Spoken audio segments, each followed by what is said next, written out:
Hello and welcome to Physics Teacher. This series is all about the grade 11U functions math course in Ontario. And specifically in this tutorial, we are going to learn important skills with rationals. Let's get started.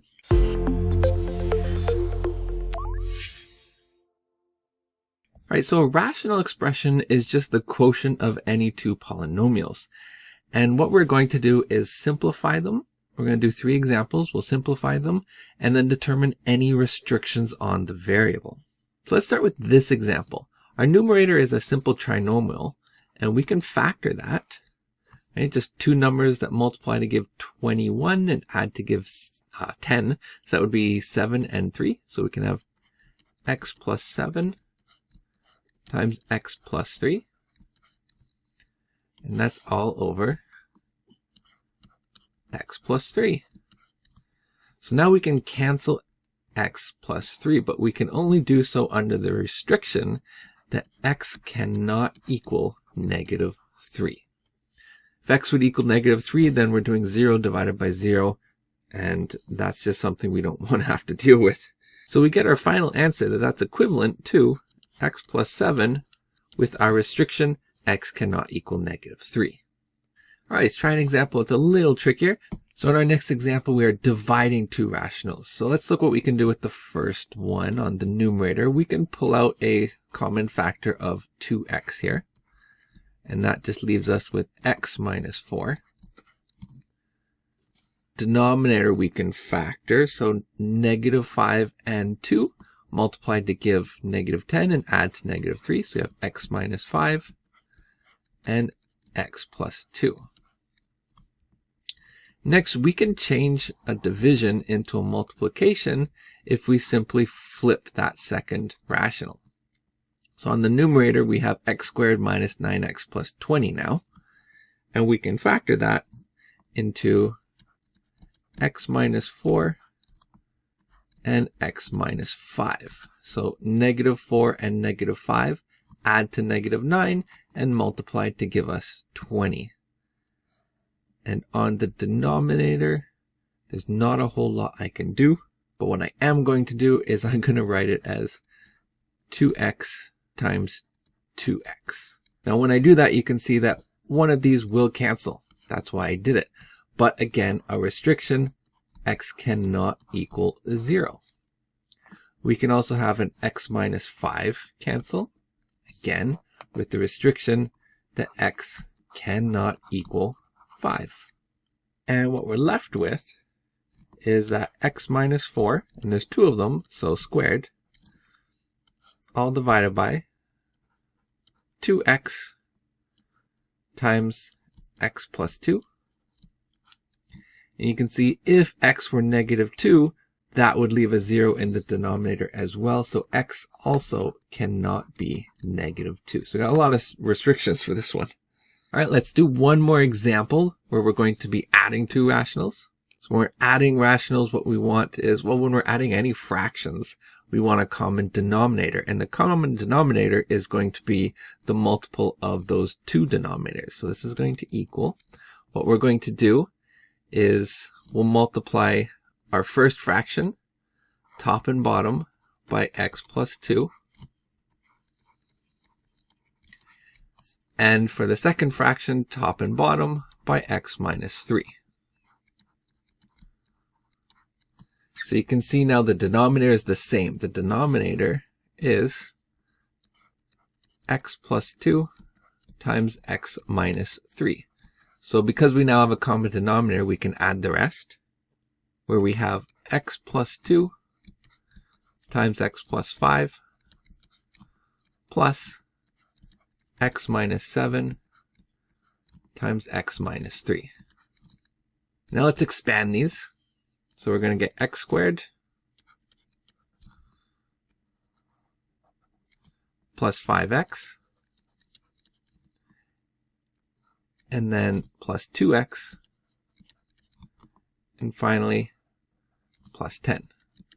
We're going to do the same for the next set. We're going to expand those. So we have x squared minus 7x minus 3x plus 21.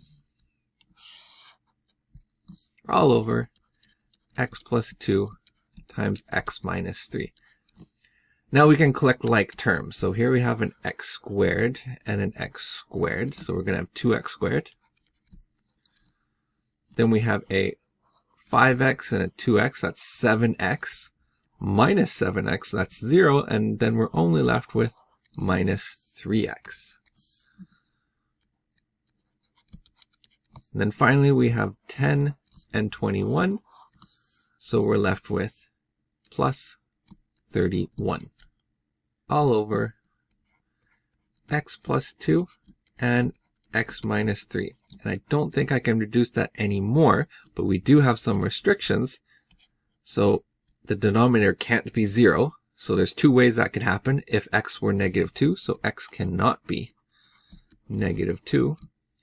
And if x were 3. So x cannot be 3. All right, I hope that basic skills with rationals video was helpful. It will be helpful for our future tutorials. And what will also be helpful for our future tutorials is to learn some basic skills with our graphic calculator. We've done a little bit of more specific skills in previous videos, and we'll do more later, but let's go over some basic skills today. So let's start with just a simple graph of x squared. Now one thing I can do with this is I can hit the tab key and I can go up to our function here, and if I hit control menu I can go down to attributes and I can change the line weight, make it thicker or thinner. I can change the style and so on. So let's have it like that. Now another thing I can do is I can see this label here. Let's say I don't want it right there. So I can place the little hand over it and then push the center and hold until the hand grips. And then I can move the label wherever I want it to go. And then ungrip.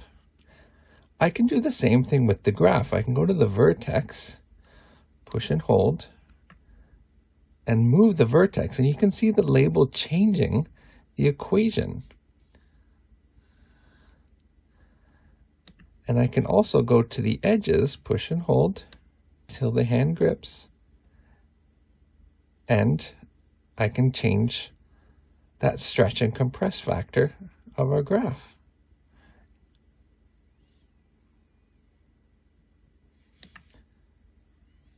Now let's go back up to our function. So I'm going to hit tab.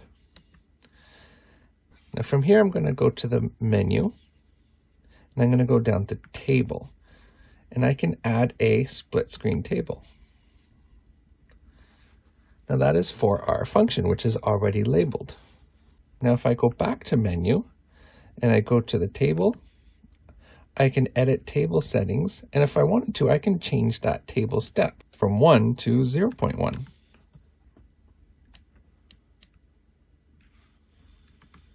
Now you can see the steps go up by 0.1 instead of 1. Now if you ever do a mistake, here's the best thing.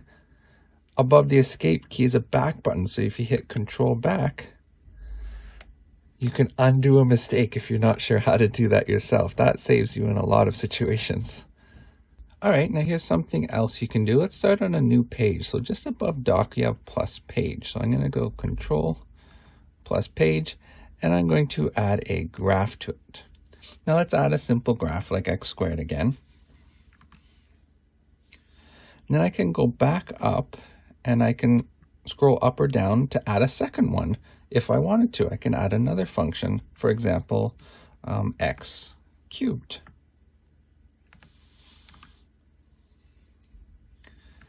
And here I can turn the visibility on or off. But what if I didn't want it on the same page? I can actually add a new layout. So what I'm going to do is I'm going to go to doc and I'm going to go down to page layout. I can choose a layout, for example, split screen. So here I have a new screen. I can put whatever I want there. If I go to menu, I can add a calculator, another graph, all sorts of different options that I can add. So if I add another graph here, you can see I could have put x cubed here instead. Well, I hope those basic tips helps, and make sure to watch my grade 11 functions playlist to learn all about the grade 11 functions chords and tips and tricks for our TI-nspire CX2 calculator.